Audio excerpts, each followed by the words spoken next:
एक ओंकार सतनाम करता पुरख निरभौ निर्वैर अकाल मूरत अजूनी सैभं गुर प्रसाद जप आद सच जुगाद सच है भी सच्चे नानक होसी भी सच। वाहिगुरु जी का खालसा वाहिगुरु जी की फतेह। डियर स्टूडेंट्स, इस वीडियो में बहुत इंपॉर्टेंट क्वेश्चन कर रहा हूँ सॉल्व। आप अपनी बुक में से क्वेश्चन को अच्छे से देखें।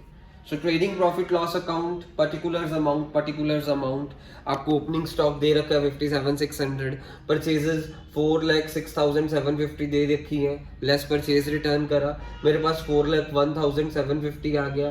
फिर उसके बाद बाय सेल्स करना है, लेस क्या करेंगे हम, सेल रिटर्न। सेल्स 10 लाख की दी है, सेल रिटर्न 19,000 की दी है, तो मेरे पास 9,81,000 आ गया। तो मेरे को क्लोजिंग स्टॉक एडजस्टमेंट में दिया था, तो मैंने जो जो एडजस्टमेंट है ना ब्रैकेट में एडजस्टमेंट लिख दिया 868,000। एडजस्टमेंट के हर एडजस्टमेंट के दो इफेक्ट होते हैं, इसीलिए मैंने यहाँ पे ब्रैकेट में एडजस्टमेंट लिख दिया। फिर उसके बाद डायरेक्ट एक्सपेंसेस लिखते हैं। डायरेक्ट एक्सपेंसेस वो होते हैं जिनके बिना प्रोडक्शन नहीं चलती। फ्रेट ऑन परचेज दिया हुआ क्वेश्चन में, ट्रायल बैलेंस में आपको पता चल गया। Fuel and power direct expense है, पता चल गया। वेजेस 1,04,800, इसकी नीचे एडजस्टमेंट दी हुई है। वो कह रहे हैं कि एडजस्टमेंट जरा ध्यान से देखिएगा, क्वेश्चन में नीचे एडजस्टमेंट दी हुई है। क्वेश्चन में जो सी एडजस्टमेंट दी है आप जरा अपनी बुक में देखें। क्वेश्चन में एडजस्टमेंट नंबर है ये डी एडजस्टमेंट है, चौथी एडजस्टमेंट है। Wages include a sum of ₹20,000 spent on construction of cycle shed. So wages की एडजस्टमेंट हमारे को दी हुई है, तो ध्यान से देखना। वो कह रहे हैं कि कंस्ट्रक्शन ऑफ साइकिल शेड हमने करवाया, अपनी जैसे जो भी काम है जिस बंदे का, उसने एक साइकिल शेड बनवाया तो उसको वेजेस में डाल दिया। Cycle shed is not the part of wages. 20,000 का साइकिल शेड है, उसको हमने वेजेस मान लिया किताबों में, ऐसे कैसे? तो minus construction of cycle shed लिखा, एडजस्टमेंट में इसलिए एडजस्टमेंट लिखा, 20,000 लिख दिया, मेरे पास 84,800 आ गया। फिर टोटल करा, इस तरफ का टोटल करा, दोनों तरफ लिखा, उसमें से ये सारा माइनस करा, ग्रॉस प्रॉफिट बैलेंसिंग फिगर आ गई कैरिड डाउन। अगर इधर आता तो ग्रॉस लॉस होता। अभी ग्रॉस प्रॉफिट कैरिड डाउन, उधर जाके क्या हो गया भाई, ग्रॉस प्रॉफिट ब्रॉट डाउन हो गया 4,37,150। फिर सारे हमने इनडायरेक्ट एक्सपेंसेस लिख देने। इनडायरेक्ट एक्सपेंस में इंश्योरेंस आपको नजर आ रहा है ट्रायल बैलेंस में, और उसके नीचे एडजस्टमेंट में दिया हुआ है कि 1700 एफ एडजस्टमेंट है। 1700 का हमारा इंश्योरेंस प्रीमियम था जो एक्सपायर होना है 30 सितंबर को। हम अकाउंट 31 मार्च तक बना रहे हैं, 31 मार्च तक अकाउंट्स बना रहे हैं, मींस हमने 1700 का जो सा इंश्योरेंस प्रीमियम है 30 सितंबर तक का पे कर रखा हुआ। मींस कितने महीनों का फालतू, अप्रैल मई जून जुलाई अगस्त सितंबर, 6 महीनों का फालतू पे कराऊंगा। 1700 इंटू 6/12 850, क्योंकि एडजस्टमेंट में दिया, प्रीपेड इंश्योरेंस हमेशा माइनस होता है, तो क्योंकि एडजस्टमेंट में दिया मैंने यहाँ पे एडजस्टमेंट लिख दिया 6,000 माइनस 850 5150 लिख दिया। रेंट दिया हुआ ट्रायल बैलेंस में लिख दिया, यहाँ पे जनरल एक्सपेंसेस दे रखे हैं लिख दिए। सैलरीज ट्रायल बैलेंस में 1.5 लाख की दी हुई है। वो कह रहे हैं कि हमने 2 महीनों की सैलरी नहीं पे करी। हमने कौन से महीनों की नहीं पे करी है, एडजस्टमेंट देखिएगा। ई एडजस्टमेंट, 5वीं adjustment, salary for the month of February and March were not paid.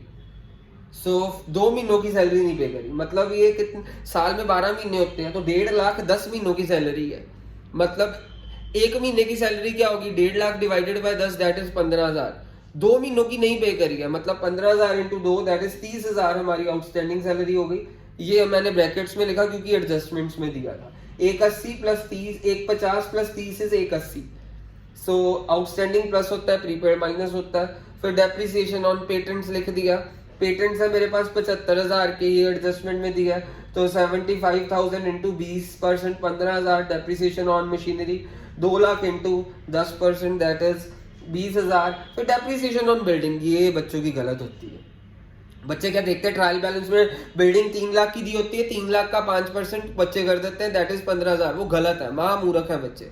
हमारी बिल्डिंग 320 की है, 3 लाख की नहीं है। कैसे 320 की, चाहे ट्रायल बैलेंस में 3 लाख की दी है, हमने साइकिल शेड बनाया, उसको हमने वेजेस में गिन लिया, साइकिल शेड तो बिल्डिंग का हिस्सा है। तो बिल्डिंग तुम्हारी 3 लाख प्लस जो तुमने इस साल साइकिल शेड बनाया, मतलब बिल्डिंग की वैल्यू बढ़ी है, 320 की बिल्डिंग हो गई है। 320 का 5% 16,000 यहाँ पे लिख दिया। फिर कैरेज ऑन सेल्स कोई मींस यहाँ पे लिख दिया 32,000 दिया हुआ है। फिर आपको provision for doubtful debt adjustment में दिया है, हमने क्या लिखा, bad debts plus further plus new minus old. तो आपको पता ही है बैड डेट्स वाला क्या ना, आपको कोई बैड डेट नहीं दी है, कोई फर्दर बैड डेट नहीं दी है। न्यू प्रोविजन बोला हुआ एडजस्टमेंट में, सेकंड एडजस्टमेंट है create provision of 5% on sundry debtors. 5/100 into sundry debtors कितने हैं, 1,45,000 के, 7250 ओल्ड प्रोविजन दी नहीं हुई, तो मेरे पास ये 7250 आ गया। मैंने यहाँ पे 7250 लिख दिया, ये भी एडजस्टमेंट में से है तो मैंने यहाँ पे भी एडजस्टमेंट लिख दिया। डेप्रिसिएशन सारी एडजस्टमेंट से है तो ये भी मैंने एडजस्टमेंट लिख दिया। अब आती है मैनेजर कमीशन वाली एडजस्टमेंट। तो मैंने मैनेजर कमीशन जब भी निकालना तो जाली नेट प्रॉफिट निकालना है। यहाँ पे देखो मैं लिख भी रहा हूँ जाली नेट प्रॉफिट, ये 4,37,150 है, इधर इस तरफ वाला जो सा है 437,150। तो 437,150 में से सारे इनडायरेक्ट एक्सपेंस माइनस कर दे। सो इनडायरेक्ट एक्सपेंस सारे माइनस कर दिए जितने भी हमने लिखे हैं यहाँ तक 7250 तक सारे हमने इनडायरेक्ट एक्सपेंस माइनस कर दिए। मेरे पास आ रहे हैं इनडायरेक्ट एक्सपेंस 3,05,400, जाली नेट प्रॉफिट 1,31,750। अब मैनेजर कमीशन क्या कैसे निकलनी है, जाली नेट प्रॉफिट 1,31,750 इंटू 10/110 करना है, क्योंकि वर्ड आफ्टर लिखा है। अगर वर्ड बिफोर लिखा होता तो 10/100 होता, अगर आफ्टर लिखा आफ्टर चार्जिंग सच कमीशन। आप जरा पढ़िए मैनेजर कमीशन वाली एडजस्टमेंट, आपकी लास्ट एडजस्टमेंट दी हुई है, तो 10/110 करा इनटू जाली नेट प्रॉफिट जो हमने इधर आपको निकाल के दिखाया, तो मेरे पास आया 11,977। तो अब मैंने क्या करना है, अब फाइनली मैनेजर कमीशन भी इनडायरेक्ट एक्सपेंस हो गया। अब दोबारा से 437,150 दोनों तरफ लिखा। अब सारे इनडायरेक्ट एक्सपेंस माइनस करें यहाँ तक मैनेजर कमीशन तक, मेरे पास असली वाला नेट प्रॉफिट आ गया 1,19,773। अब आते हैं हम बैलेंस शीट पे। बैलेंस शीट को ध्यान से देखिएगा, पहले मैं हर एडजस्टमेंट जहाँ पे एडजस्टमेंट लिखा ना उसको ही लिखता जाता हूँ। क्लोजिंग स्टॉक एडजस्टमेंट है, यहाँ पे लिखा भी हुआ है देखो, तो बैलेंस शीट के एसेट साइड में चला गया। फिर यहाँ पे आपको साइकिल सेट वाली एडजस्टमेंट नजर आ रही है देखो, तो साइकिल सेट वाली एडजस्टमेंट क्या होगी, बिल्डिंग 3 लाख की ट्रायल बैलेंस में दी हुई है, प्लस साइकिल सेट 20,000 का बनाया, माइनस बिल्डिंग की डेप्रिसिएशन आपको यहाँ पे दी हुई है देखो, यहाँ पे भी मैंने एडजस्टमेंट लिखा है, सो माइनस 16,000। फिर उसके बाद अब आपको एडजस्टमेंट्स में दे नजर आ रहा होगा, यहाँ पे देखो मैंने यहाँ पे भी एडजस्टमेंट लिखा है, prepaid insurance is your asset, यहाँ पे प्रीपेड इंश्योरेंस लिख दिया। फिर उसके बाद आपको डेप्रिसिएशंस नजर आ रही है, पेटेंट की यहाँ पे एडजस्टमेंट्स भी लिखा हुआ है, ये सारी डेप्रिसिएशन नजर आ रही है। सो मैंने डेप्रिसिएशन सारी, जैसे पेटेंट्स हमारे को ट्रायल बैलेंस में इतने के दिए 75,000 के, डेप्रिसिएशन माइनस कर दी। मशीनरी 2 लाख की दी है, डेप्रिसिएशन माइनस कर दी। डेटर्स 1,45,000 के दिए हैं, उसमें से नई प्रोविजन माइनस कर दी। नई प्रोविजन 7250, ये देखिए यहाँ पे, तो ये हो गया, ये माइनस कर दिया हमने।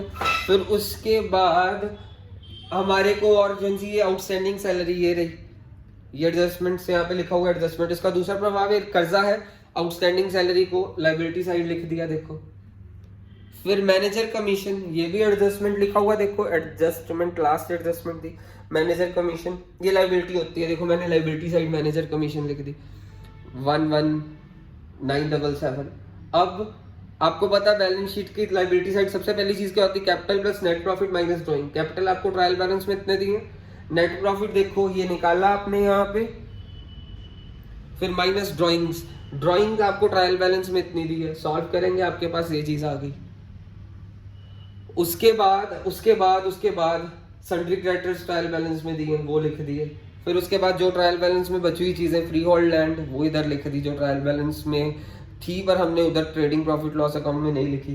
Cash at bank is also an asset, वो इधर लिख दिया ट्रायल बैलेंस में। Cash in hand is also an asset, वो इधर लिख दिया ट्रायल बैलेंस में दिया। अब जीएसटी वाला पॉइंट, आपको ट्रायल बैलेंस में जीएसटी दिया हुआ है, तो आपने हमेशा जब भी जीएसटी वाला पॉइंट होना कुछ इस तरह से वर्किंग नोट बनाना है, CGST, SGST, IGST, output minus input. Output CGST दिया हुआ, आउटपुट एसजीएसटी दिया हुआ, आउटपुट आईजीएसटी नहीं दिया हुआ, इनपुट नहीं दिया हुआ, CGST SGST blank blank, input IGST दिया हुआ 40,000। सो आउटपुट माइनस इनपुट 20,000, जब आउटपुट ज्यादा होता है वो कर्जा होता है। आउटपुट आई माइनस इनपुट 20,000 कर्जा हमारे बिजनेस के लिए। आउटपुट माइनस इनपुट, जब इनपुट ज्यादा होता है तो कंपनी के लिए एसेट होता है। कंपनी का एसेट कितना है, 40,000 का। उससे सबसे पहले सीजीएसटी राइट ऑफ हो गया, फिर IGST right of, SGST right of हो गया। आईजीएसटी एसेट था क्योंकि इनपुट ज्यादा था, तो सबसे पहले ये राइट ऑफ हो गया, फिर ये राइट ऑफ हो गया, मतलब हमारा सारा का सारा ही राइट ऑफ हो गया, मतलब जीएसटी वाला कोई भी पॉइंट हमारी बैलेंस शीट में नहीं आना। अगर यहाँ पे एसजीएसटी होता सपोज 50,000, तो तो 40,000 में से यहाँ पे 20,000 ये राइट ऑफ हो जाना था, बाकी कितना बच गया, फिर 40,000 में से 20 यूज हो गया, यहाँ पे अगर 50 होता तो 50 में से 20 यूज हो जाना था, 30 रह जाना था कर्जा। वो 30 जो सा कर्जा था वो लाइबिलिटी साइड लिख देना था, आउटपुट आई SGST 30,000। मैंने आपको फिर से बता दिया कि सबसे पहले ये आया एसेट, क्योंकि इनपुट ज़्यादा था, उससे पहले ये राइट ऑफ हो गया, कर्जा उतर गया, उसी एसेट से ये कर्जा उतर गया, मतलब हमारा बैलेंस शीट में नहीं आएगा। पर अगर यहाँ पे होता सपोज मेरे पास यहाँ पे 50 होता, तो 40 में से ये 20 तो चला गया यहाँ पे, और यहाँ पे 50 में से अगर यहाँ पे 50 होता तो यहाँ से 20 चले जाना था, 30 कर्जा रह जाना था, वो फिर लाइबिलिटी साइड शो करना था।